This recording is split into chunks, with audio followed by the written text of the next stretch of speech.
Hello and welcome back to At the Power Table podcast, where we are bringing you the people breaking barriers and building the future. I'm especially excited today because we are speaking to Sagar Depala, Senior Strategy Manager at National Grid. Sagar and I talk about the importance of balancing energy security, affordability, and sustainability, having the courage to challenge the status quo, and the importance of innovation in driving the industry forward. It is a brilliant conversation, but before you listen to it, please, oh god, I shouldn't break out in song. Please like, subscribe, review, and let us know what you think about the podcast. The podcast is available on Apple Podcasts, Spotify, and now excitingly YouTube too. We want to hear from you and hope you enjoy. Bye.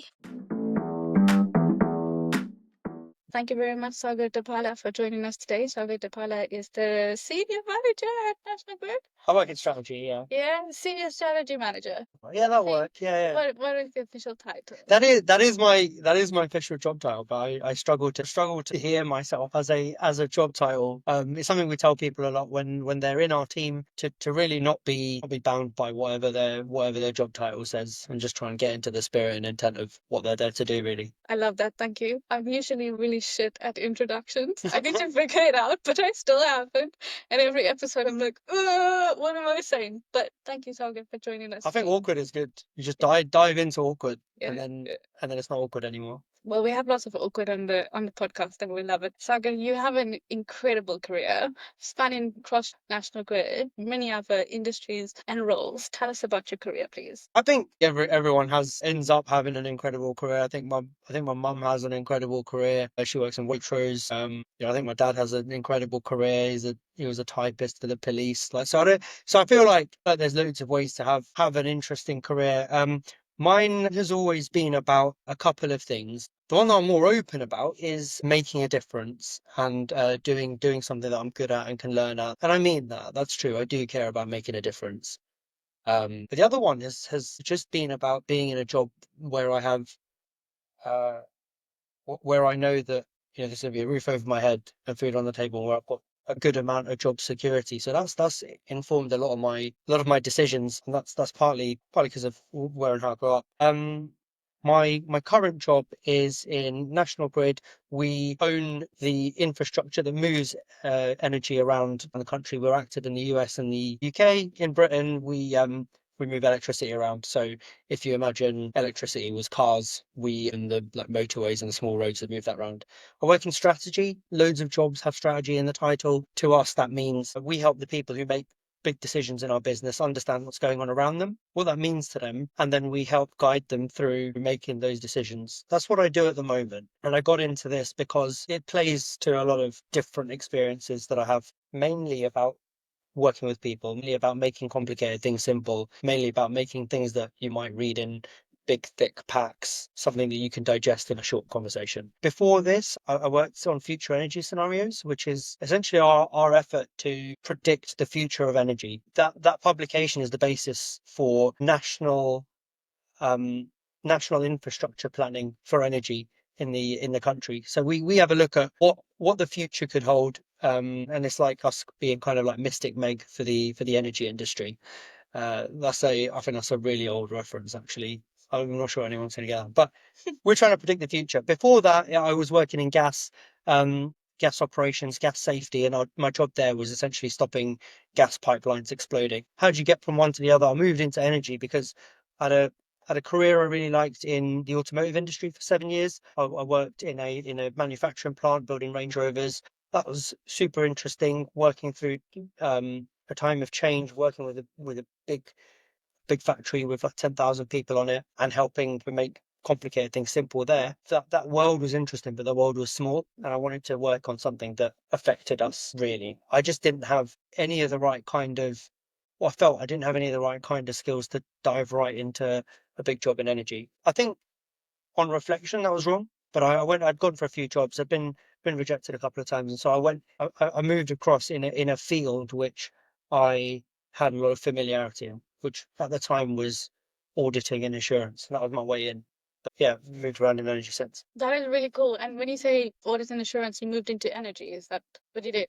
Yeah, that's right. Yeah. So in one of my sort of last jobs at Jaguar Land Rover was to manage the team that looked after auditing and compliance, which is normally a boring subject. We tried to make it less boring. I was doing that for quality at Jaguar Land Rover, and I moved across to do that in safety for National Grid.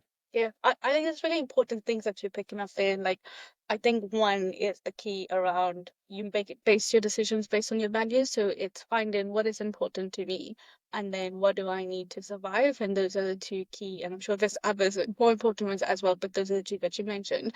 And I think the second thing that you said that stood out for me was the fact that there was lots of rejection in between that pivot, and it's just trying to like stay the course. I get the reasons why you joined the energy industry, but I think for lots of people listening, this podcast has been saying, please switch your career into energy because we want as many people in energy as possible. It's really daunting, especially if you get to a point where you're quite far ahead in your career and you're just like, ugh, I have to start all over again. And the point you made around don't actually have the skills, like love energy, love sustainability, want to do something impactful, but I don't have the skills. If someone was in that position, what advice would you give them? If they're far into their career, they're normally doing something that we are also doing in energy. So there's usually a thing like you can do. So think of like any vocation that sounds like it's nothing to do with energy. Go for it. Like yeah, Let's take the example of your dad being the typewriter for the police. that's a tough one. How would he do that?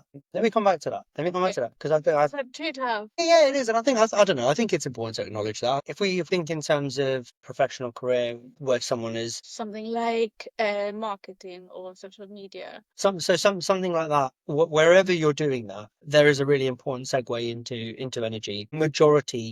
Of uh majority of our time in strategy is thinking about the outside world around us. You know, that a lot of that is done by people who've worked in marketing and comms, helping us, navigate people's sentiment outside the industry.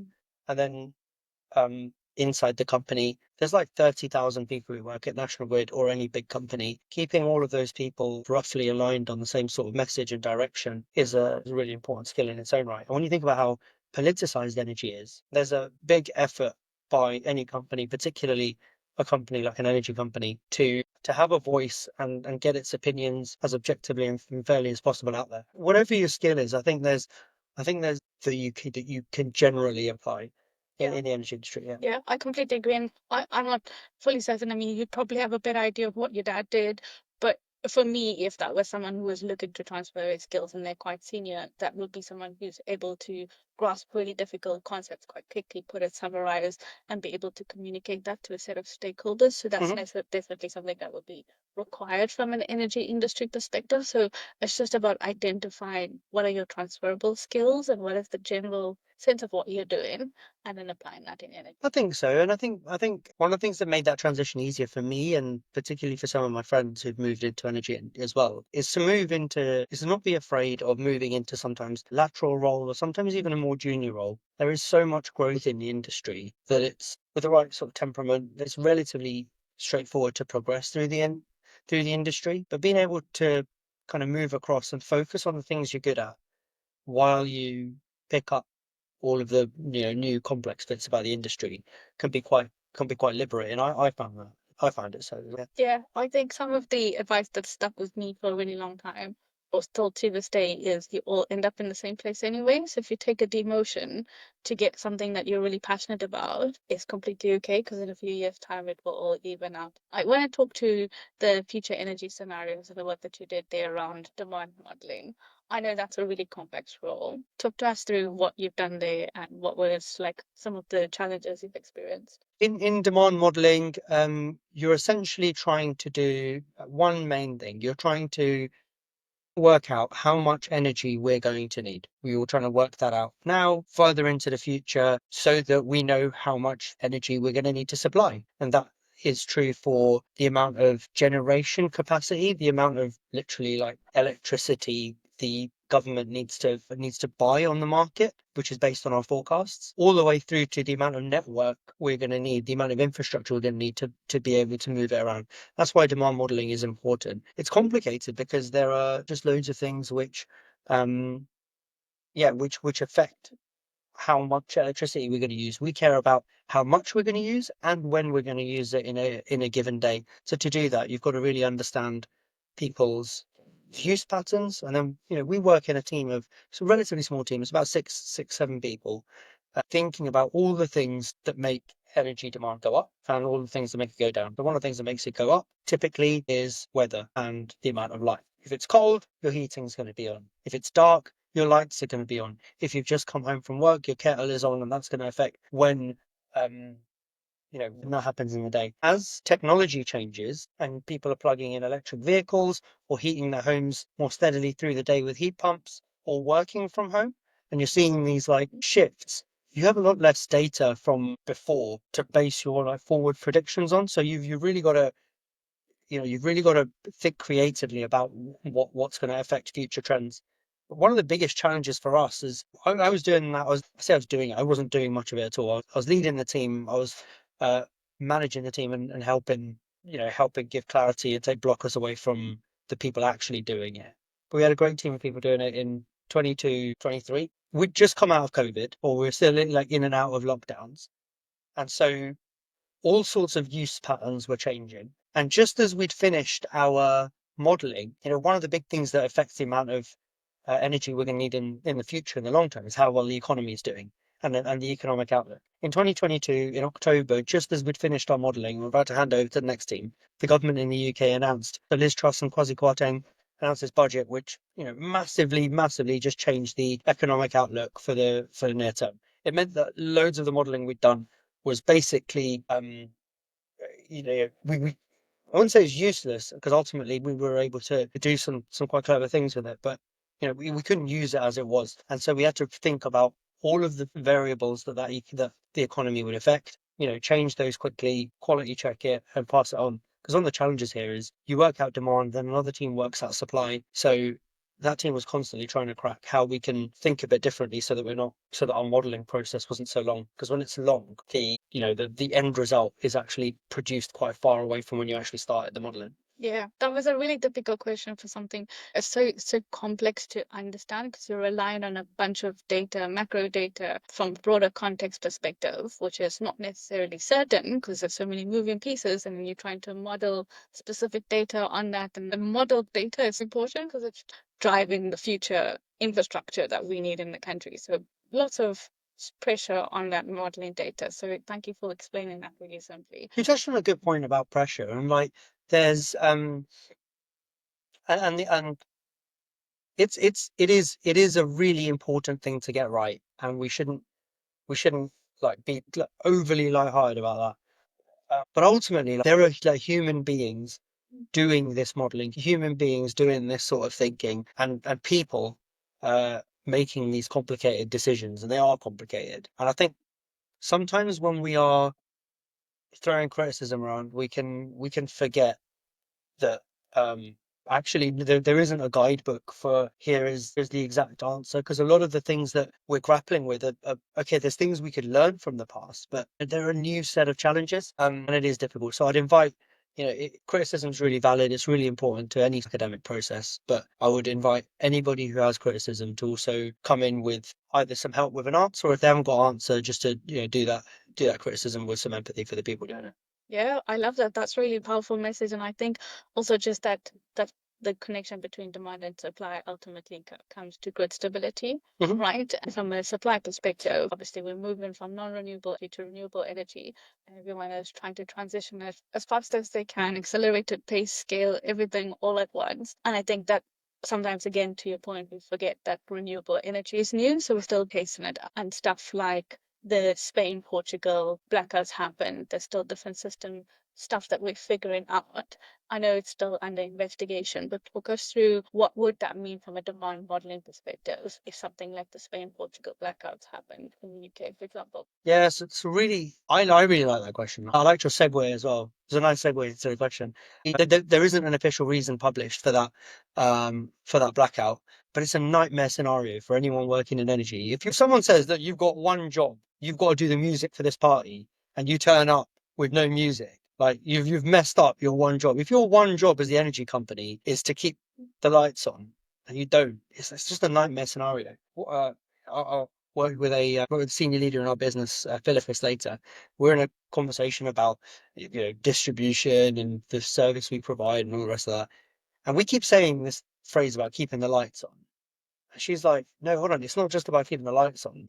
Think about all the things that run on electricity. It's trains, it's internet. Imagine just having no internet for a day. Um, okay, there's some like jokes we can make about, well, yeah, I'd look forward to that not having my phone. But think about how many of our critical systems run off the internet.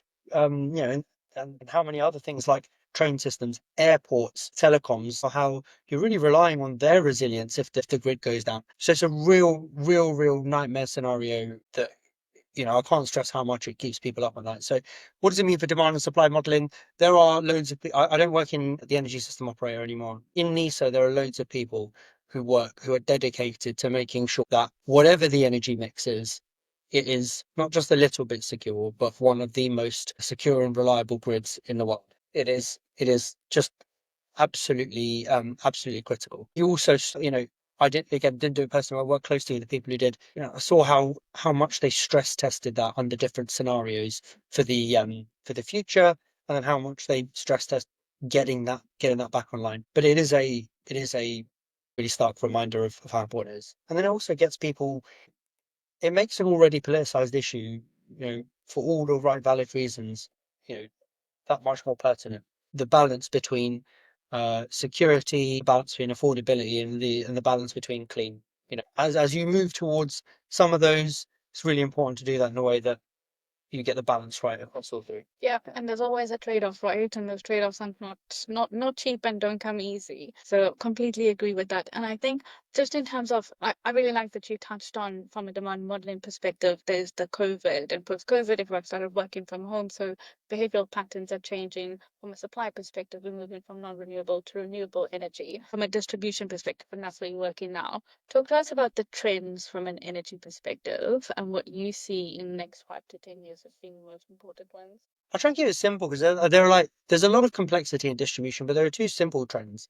One is one is the amount of generation that is moving into distribution. So traditionally or historically, a lot of our electricity has been generated in big power plants connected to the transmission system. So they're like the motorways of the energy industry. Now there is a lot more smaller scale generate like rooftop solar, like small battery plants, which is directly connected to the distribution system. And where the distribution system used to be like the small A and B roads, if the transmission system is the motorway, like where they used to just have the job of getting energy from the transmission system to people's houses and businesses and wherever it's going to be consumed. When you have more renewables on the system, you start to have a real difference in the kind of characteristics of the network. So we talked about demand modeling earlier on. Historically, you would have a demand pattern, like I get home, I turn my kettle on, I turn the TV on and my lights on, demand goes up, and so you crank up the generation. Someone will tell me off for oversimplifying it like that, but it's essentially what happens, right?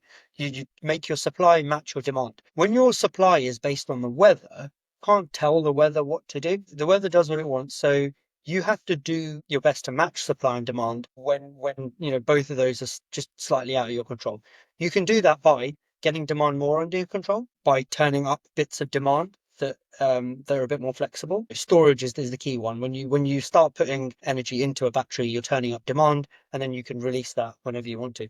That's typically connected to the distribution system. So where distribution was just about moving power around a region, it's now about managing these these balances on the network. So that's really tricky. But the other bit that's tricky is because transmission is generally seen as the simpler and potentially more important problem to get right first. The energy industry has spent a long time uh, trying to iron out some big issues in a kind of national and transmission level. Now we're starting to look at the next level of detail on distribution, and it's just that much more complicated. So all of that attention that was on transmission is now moving on to distribution. So I see a lot more sticky problems. I think I see a lot more demand for problem solvers for jobs and for innovative thinkers in demand in distribution. Yeah, that's really interesting. I must admit, on my previous podcast, I confessed to being a transmission girly. So this is a lesson for me about distribution.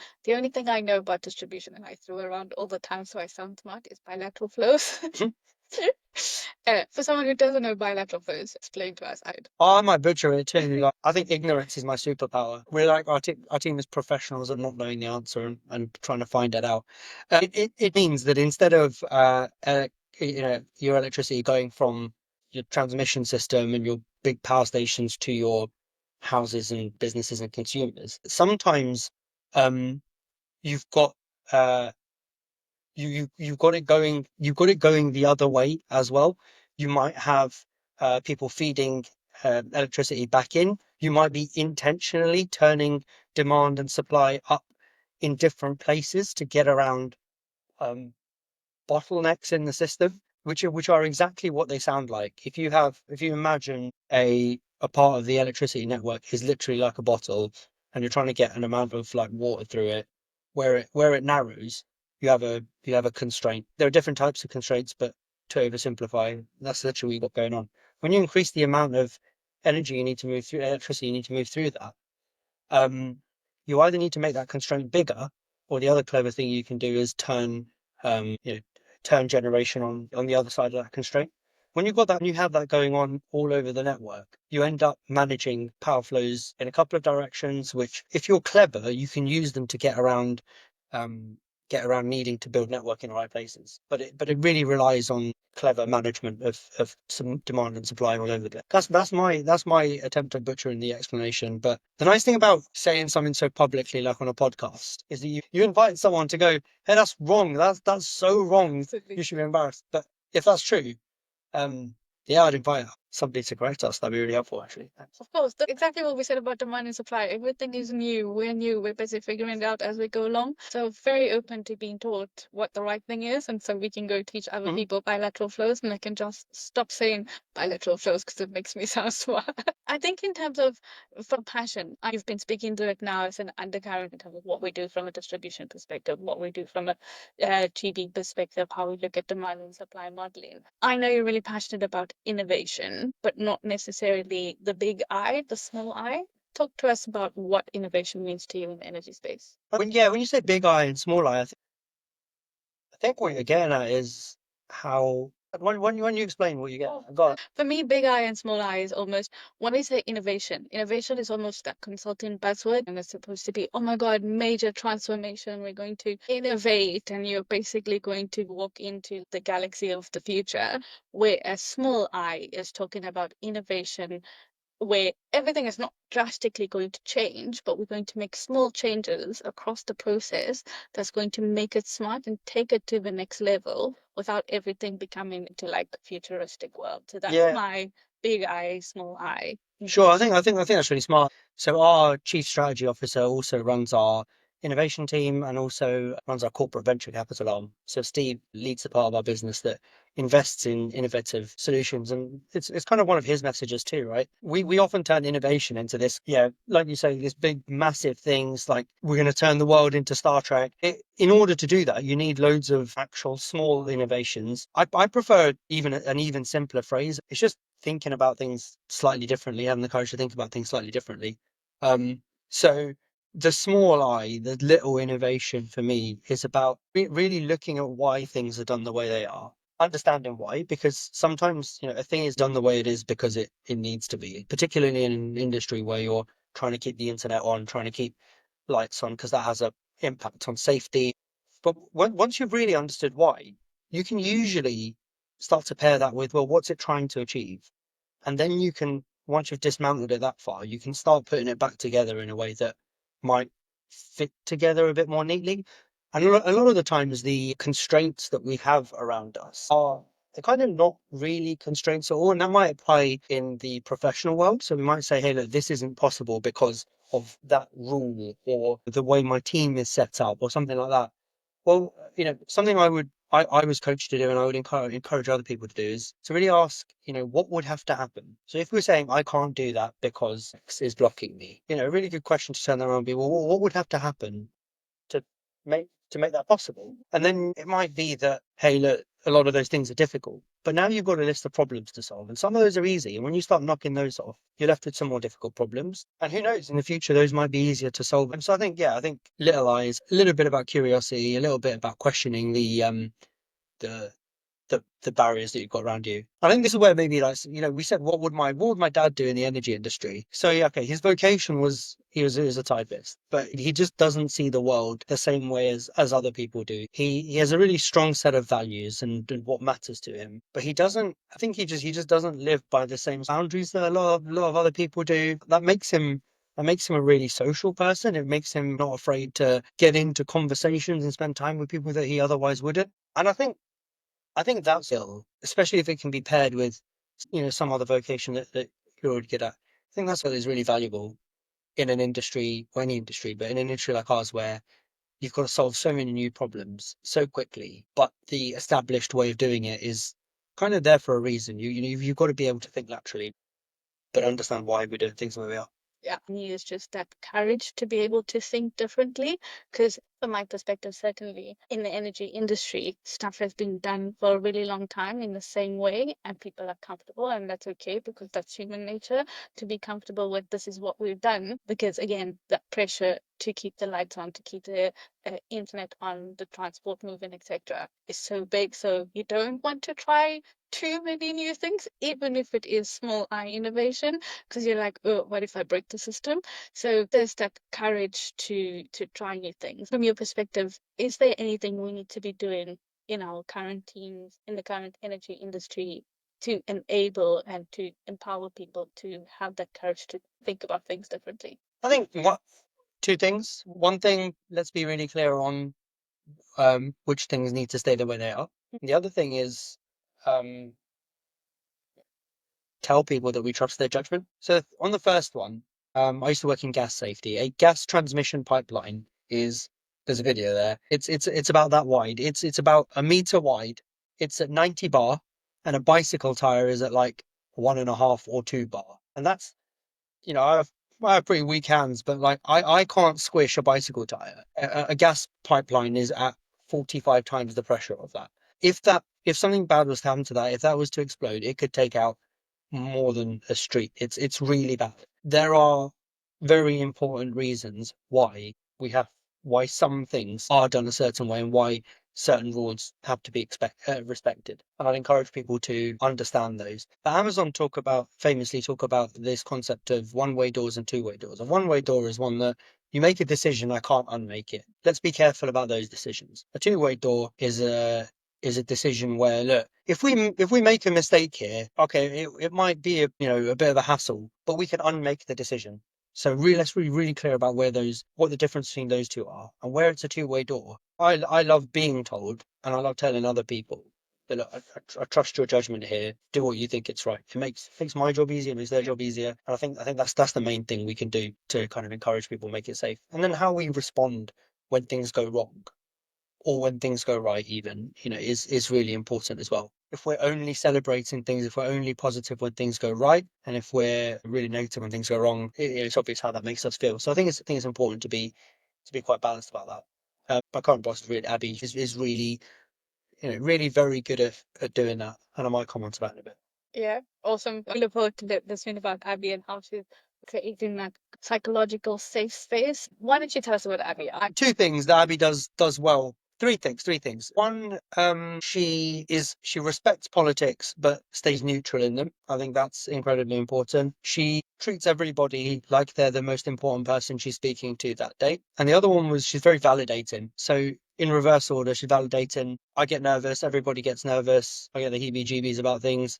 I was nervous about speaking to her about some of these. I was just saying, look, I had a meeting, I had a project, I was dancing around the fact that something didn't feel right, and because I couldn't explain it, I didn't want to bring it up. She's like, look, she encouraged me to just be open and go um be open with what my instincts in the situation were. And she's like, look, you have your instincts for a reason. They haven't come from nowhere. doesn't mean there's not another side to the story, but certainly like yours is valid. She's been really encouraging to kind of to trust my instincts in terms of treating people like they're really important. She didn't before she was my manager. I worked with her in the ESO, and when I was interested in this job, she worked in a similar sort of space, strategy, and she was a respected leader in NISA at the time. I was reaching out to several people for a bit of help and a bit of perspective about the role. I had a lot of people give me some polite, some less polite kind of responses about not having time and fair play. That's really valid response. She not only made the time, she really threw herself into helping me get set up for that conversation and that interview in a way that she didn't know who I was. She didn't know if I was a good performer, medium performer, someone who was well connected, badly connected. She just threw herself in to help because it was the right thing to do.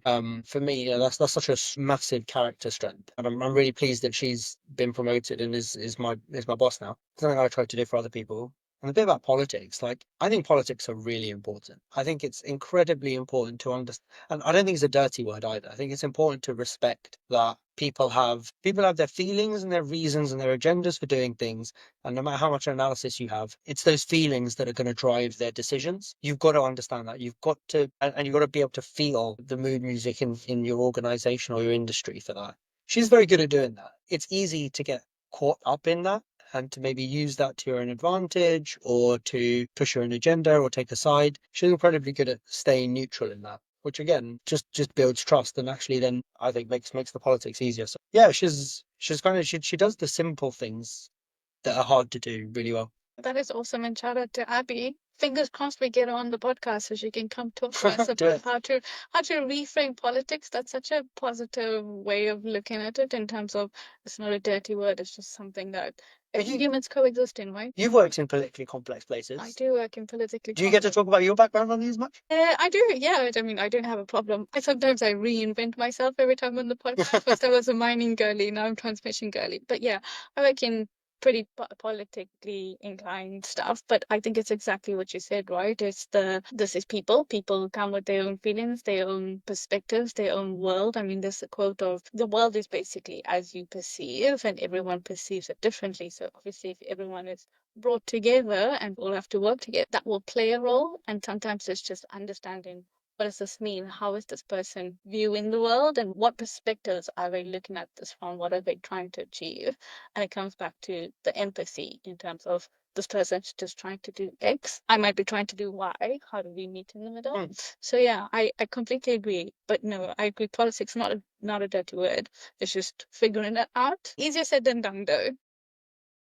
I think so, but yeah, not not being scared of it, not treating it like it's something that has to be messy. It's probably for me as a start at least. Yeah. Yeah, yeah. And I think it all comes down to like building those relationships. I think for me, one of the things that keeps me in the energy space is the people. I mean, I've worked in consulting, so I've worked across a number of different industries, predominantly energy and resources. But for the most part, I've never met people who are so passionate about what they do, or more people who are more passionate about what they do than the energy space. Mhm. Everyone is so driven by, I care about what I'm doing, I care about making an impact, I care about the purpose. My job, love my team. But the politics is a problem, which I guess, again, is managing that, and it takes your time and effort.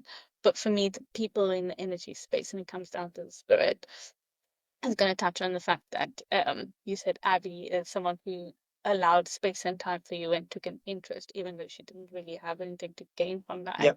Yep. Or likewise, I can say you've certainly paid it forward. I mean, we've met based on an interview that I did and didn't was not successful, and you reached out and you were like, I can give you feedback. Are you interested in that? And of course, I said yes. But definitely kudos to Abby, but also to yourself in terms of paying it forward and being those type of people who are driving the energy industry forward. I remember the interview, and I think I think it was a it was a really good interview. Some things to learn from, but I think it's good. This is what I mean when you're talking about politics and some of your examples about working in Africa really stuck with me. Wondering if you're gonna share some of those. Maybe on a different podcast, but plug for my own podcast on the podcast. This is wild. The previous episode was recorded in South Africa, speaking about the South African market, which is doing really interesting things. So if you haven't listened to it, and any listeners who haven't listened to it, definitely plug into that one.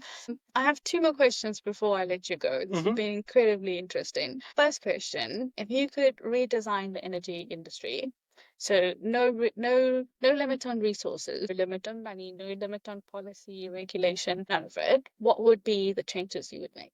Super interesting. I know you've given me some time to think about that already. Yeah. I might need a little bit Okay, longer. that's So if we jump to another question, yeah, I might come yeah, back to it. yeah, that's perfectly fine. And the next question is just reflecting on your journey. I mean, you come from Land Rover into energy, into demand modeling, now you're in distribution. There's obviously been a career pivot, etc. If you were given advice to a younger Sagar start of his career, what would be that advice?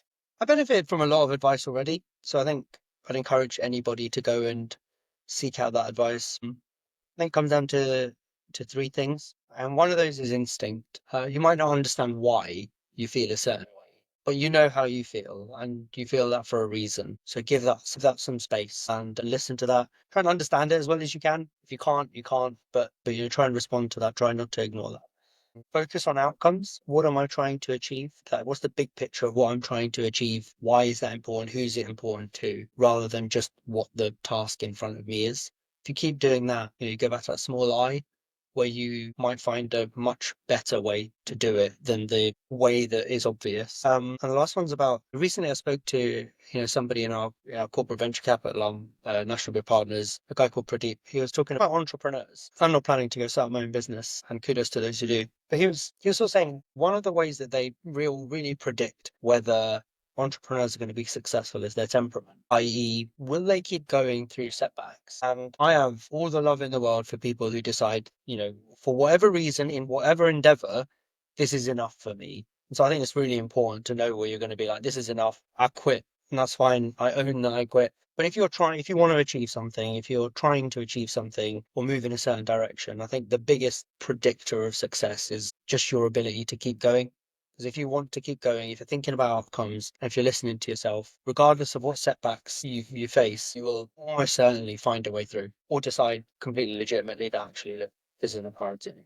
That is really, really beautiful advice. I love that resilient and that power through.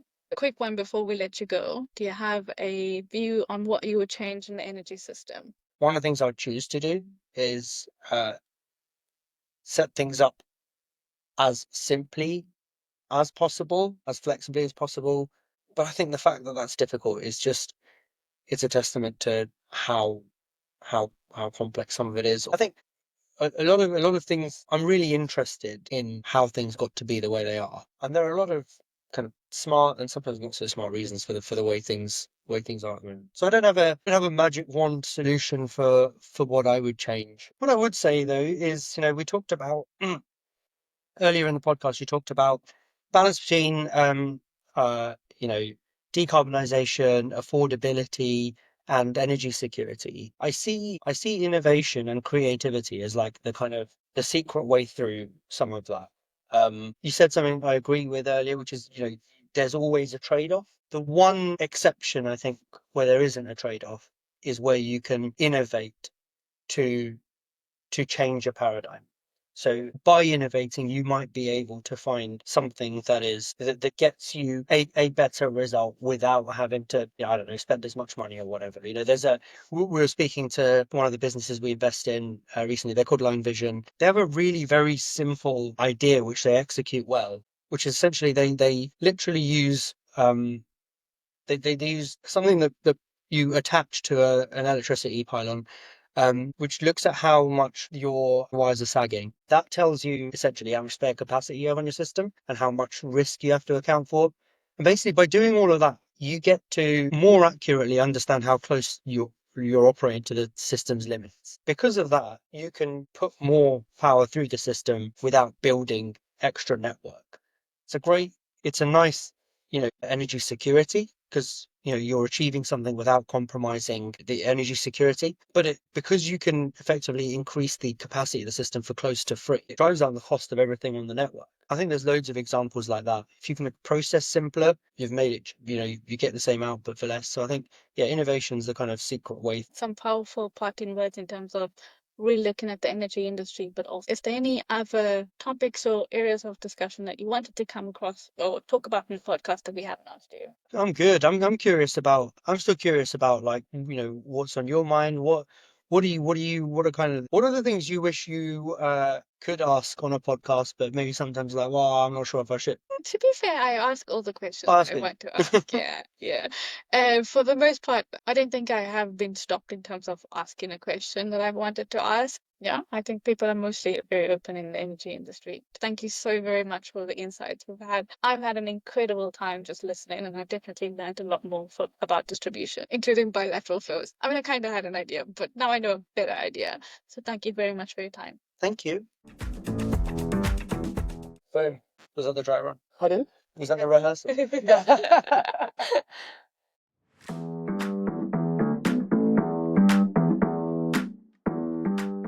Another brilliant conversation. Just reflecting, one of my favorite parts was resilience is a key predictor of success. It's definitely one to think about and just to think through how you approach things in the future. And it's also quite aptly placed because our next episode, we speak to my close friend and an absolute powerhouse in the industry, Lydia Garces Macuello, who is currently based in Spain and shares what the perspectives on the ground were and how people reacted to the blackout. Surprisingly, it is not what I expected, so definitely one to tune into. And